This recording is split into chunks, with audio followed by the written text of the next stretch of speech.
Hello, ladies and gentlemen. Welcome to the latest edition of the World Report. I'm Scott Crowfoot. On today's report, Amazon stock hits $1,000. Are they positioned to take over the retail world? Kim Jong-un promises a bigger gift package for the U.S. And how important is NATO? Do we really need them, and are they irrelevant? Nationalism versus globalism is our moment in history.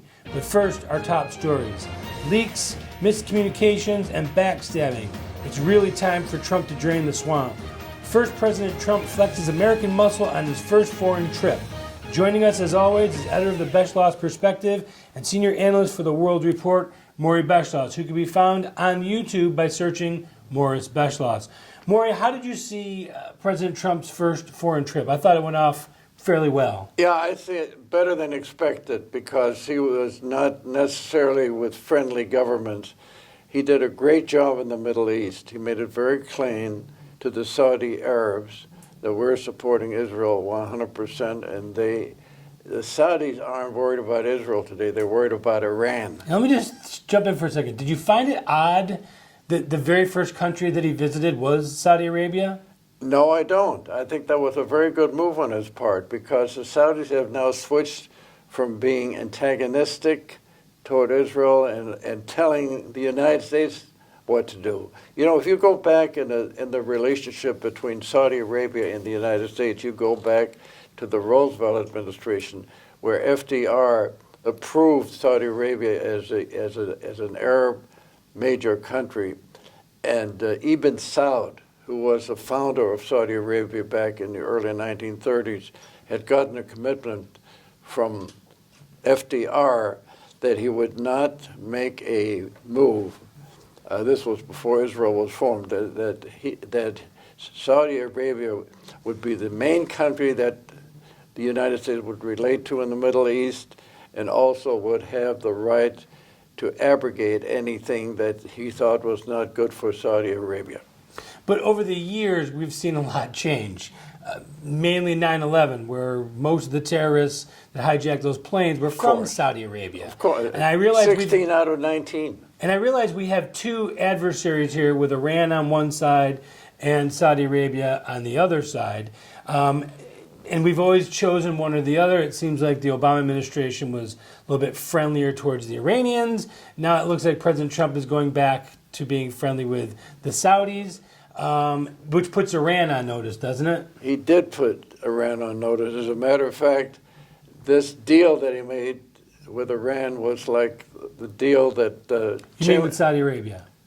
Yes, with Saudi Arabia. The arms deal, the $100 billion arms No, I'm not talking about that. I'm talking about the fact that, yes, they made a $10 billion arms deal to strengthen Saudi Arabia, but I'm talking about Obama's selling out to Iran. That's what I'm talking about.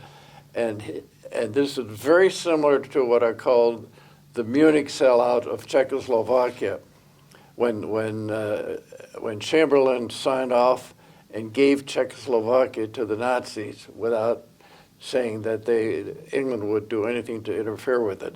So I think what Obama did, he said Iran, he wanted a deal with Iran. No matter what Iran asked for, they got. They didn't give us anything. They just said, well, we'll delay the development of our nuclear capability. There's nothing for us to stop it. The big thing with Iran is not right now the nuclear capability, because they can get it from North Korea. They can, getting nuclear capability is no big deal anymore. However, they have Hezbollah in Lebanon, and they have Hamas among the Palestinians, and they are the great big terrorists in the Middle East today, from which all the other countries are quivering because they realized that Obama was leaning toward Iran in order to make a deal. And John Kerry was strictly his handmaiden doing what Obama wanted him to do. So basically, the United States was selling out the whole Middle East, and especially Israel, to Iran. It's just saying, I need a deal. Now, speaking of Israel, I didn't see anybody more happy or happier than Bibi Netanyahu when Trump was in Israel visiting him. You could see it all over his face. Of course. Don't you recall The Savior has come. There's a little incident when Netanyahu came to the United States for the first time.